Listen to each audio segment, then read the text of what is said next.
Mr. Mayor. I certainly enjoyed your talk before the student body today. Hello, Mayor. Well, thanks. I am always glad to speak of the importance of civic responsibilities, especially to the youngsters. You know, there's too much let jaws do it. Something for nothing thinking going on around these days. Yes, I know. Hello, Mr. Wilson. Oh, hello, Miss Robinson. You know, it seems to me that you're in a very good position to get to the trend of this, Merritt, right in the classroom. Well, as a matter of fact, this something-for-nothing attitude that you speak of used to crop up in my classes all the time. Now, seeing Miss Robinson reminds me of an experience I had with it once. If you have time, I'd like to tell you about it. It might be encouraging to you. Are you walking? I'll listen. Well, it all goes back to my first PTA meeting. Now, after I was introduced, I gave a short talk, you know, expressing my general approach to economics. And there were several. Certainly has been nice meeting you, Mrs. Johnson. Good night. It's nice to meet you, Mrs. Davis. Good night. I think the board made a very good choice, don't you? Oh, I think he's cute. Well, after the meeting, we had coffee and sandwiches to help us get acquainted. I felt as if I were perched in a glass cage. I could almost feel eyes looking me over. Some of their appraisals I could hear. Daddy, don't you and Mother want to meet the new teacher? I don't want to meet him. I don't like him. Well. I don't like my daughter being exposed to his horse and buggy, Horatio Alger work and wind baloney. This pious prejudice against the welfare state is nothing but a front for special privilege. I tell you, he's the kind of a teacher that blocks progress. Well, please. Mary, that man actually glorifies the personal gain motive. And besides that... And there it was, right down the line. It was a shock. But I was glad to know at the outset that I must be prepared for such as this. You're supposed to be preparing for a new dynamic world. Daddy, please, he'll hear you. I don't care if he does. I have a right to express my opinions. That's more than you'll get in his classes. Now, class, it's just as important to our economic health that all of us understand the mechanical operation of our economic body and how to avoid behavior injurious to it as a knowledge of the functions of our physical body and the proper treatment of it is to our physical health. Let's consider then the elements which make up man's material welfare.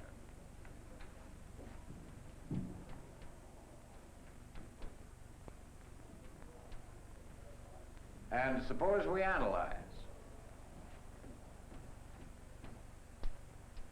Now, what is involved in building a simple log cabin like this? What would we need? Logs. Think again. Trees come before logs. That's right. Trees.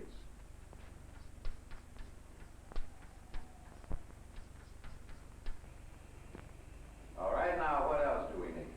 Some elbow grease. Manpower. Right. Human energy.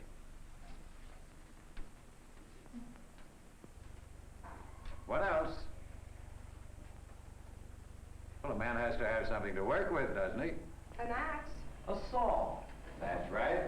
A tool. Well, an axe is easier for me to draw.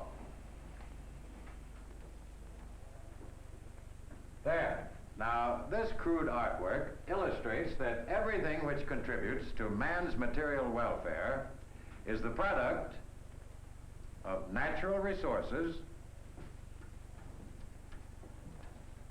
plus human energy multiplied by tools. Man works, that is, produces goods and services by applying his energy to natural resources with the aid of tools. The quantity and quality of those goods and services depends upon the quantity and quality of the man's energy and the effectiveness of his tools. Is that clear?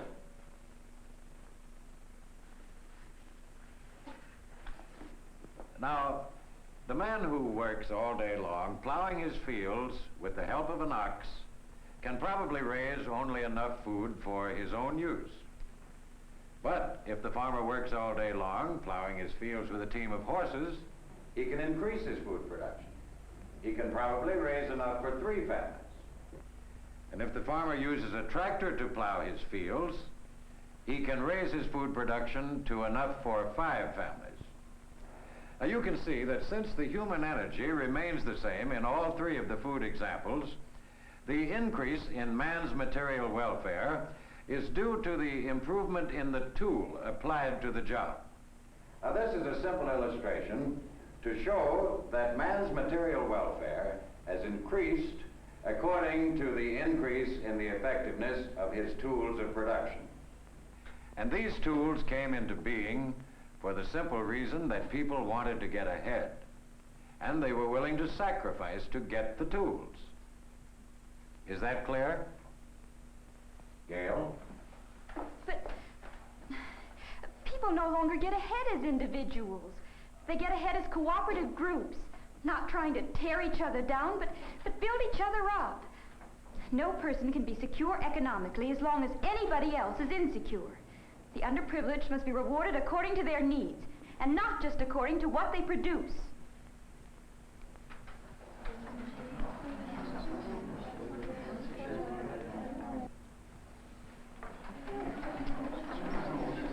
Class,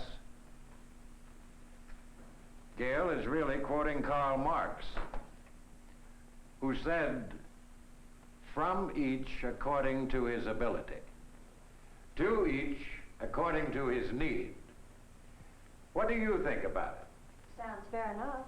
Sure, everyone has to eat.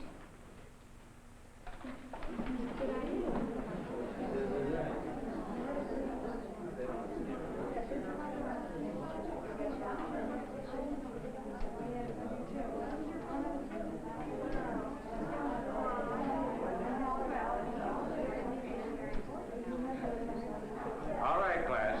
All right now. I want you to think about this. Really think how it will affect you.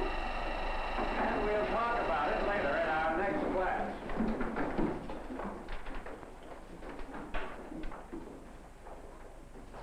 I was more worried than puzzled. How could I combat this kind of thinking? What could I do to get back at the source of indoctrination of students like Miss Robinson? It's my job. There must be a way. Well, at least I have until tomorrow.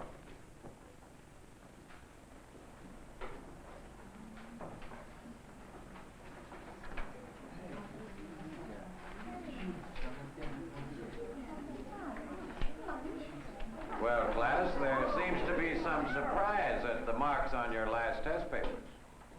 As a matter of fact, in most cases, those are not the correct grades. They're simply the result of doing what we talked about yesterday. And naturally, some of you do better work than others. Some of you might even fail, while others get high marks. But following this motto, we've taken the high marks and divided them up with the low ones. And that way, everybody passes, even the poor students. That's fine, but I don't want my grade cut down. I work hard for my marks, and I want what I earn. I know I did better than this. We deserve credit for what we do. My dad would cut my allowance. The kids with the best grades get the best jobs. It just isn't fair. Well, suppose we give you a chance to think this grading system over and continue our discussion tomorrow. Talk it over with your parents if you want to.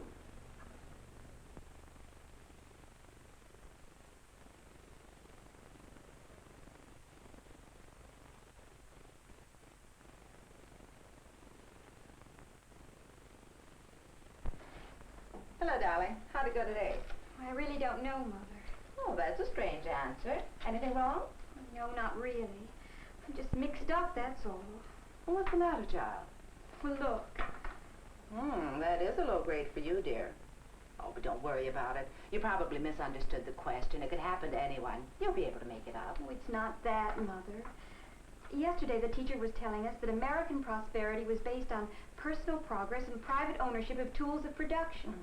Well, I got up and said what Daddy's always telling me, that real progress could only come when people's needs were recognized by the privileged class. Well, today we got our test papers back with those grades. Teacher said he was following the rule we all agreed yesterday was the right one. From each according to his ability, to each according to his need. This is the last straw. I am sick and tired of the nonsense we get from your father around the house all the time. From each according to his ability. Personal progress is the law of the jungle. Bourgeois.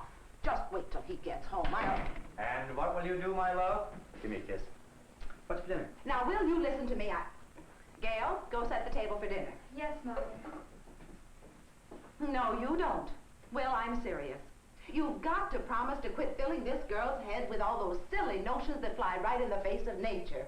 You know we want Gail to go to college. Oh, I don't know about that. But even if she goes out to get a job after she's through school, she's got to have good marks to get a good job. What's this all about, anyway? She gets good marks, doesn't she? No, she wouldn't if you had your way. You'd have everybody knocked down to the same level. Now, wait a minute. What's got into you? I've got to write any ideas I want. Yes, even at your own daughter's expense. Well, just look at the grades that girl came home with today. You know she's a better student than that. And it's just because her teacher agreed to follow some of your precious ideas. Oh, I hope he's not serious about all this. Is this your real grade, Gail? Well, this is the grade I earned, Daddy. But in order to treat everybody in the class equally, the teacher had to subtract 20 from my mark. Everybody received the same grade, 75. That's just passing. Daddy, do you think this is fair? Should I suffer because some of the other boys and girls don't study hard enough? Here's your chance to practice what you preach. Come on, Gail, let's get dinner on the table. Gail? Well, yes, Mother. It takes a good deal of courage and determination for a man to face the truth when he's wrong, when his ideas are found to be unworkable. And it takes honesty to admit that you've been passing opinions along without questioning them. But Mr. Robinson was basically an honest man, and he won out in the struggle with himself. Gail, Yes, Daddy? you're not mad at me, are you? No, Daddy. I want you to tell your teacher, Mr. Wilson, that I'm going to apologize to him and thank him. I guess I've been preaching something that just can't be practiced. It really backfired.